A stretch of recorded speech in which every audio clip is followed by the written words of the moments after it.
नमस्कार बालमित्र मैत्रिणींनो, मी मंगला गावकर. माझं मंगलाजीच्या धमाल गोष्टी नावाचं यूट्यूब चॅनल आहे. त्याच्यावर मी तुम्हाला छान छान गोष्टी सांगते, श्लोक सांगते, सुभाषितं सांगते, काही अनुभव प्रसंग सांगते आणि तुम्ही ते ऐकतासुद्धा. आज मी आता तुम्हाला 2 श्लोक सांगणार आहेत, जे आपण जेवणापूर्वी म्हणतो ते. तर वदनी कमल घेतात तर तुम्हाला माहीतच आहे, पण दुसरे एक लहान मुलांना अगदी. तर मुख्य म्हणजे जेवण करायच्या आधी आपण हातपाय धुवायचे छान स्वच्छ अगदी, आणि मग पानावर जाऊन बसायचं आणि शांत चित्ताने मोबाईल वगैरे टी व्ही न पाहता जेवायचं.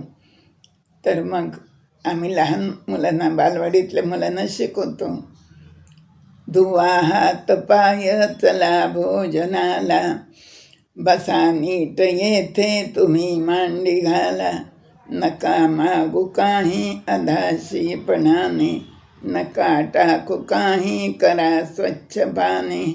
किती सुंदर श्लोक आहे.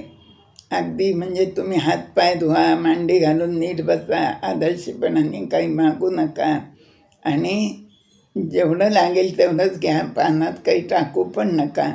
अशी शिकवण या श्लोकातून छोट्या छोट्या बालमुलांना दिलेली आहे. तर हा एक श्लोक, आणि आणखीनच दुसरा नवीन एक श्लोक आहे, तो पण मी सांगणार आहे.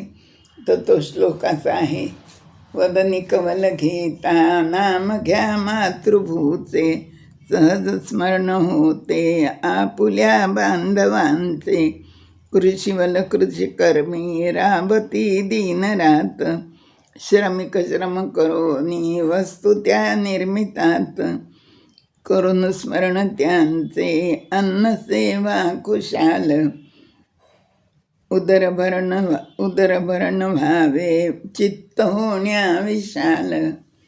तर आपल्या बांधवांचं, देशबांधवांचं स्मरण करा आणि मग अन्न ग्रहण करा, कारण आपल्यासाठी ते खूप कष्ट करतात.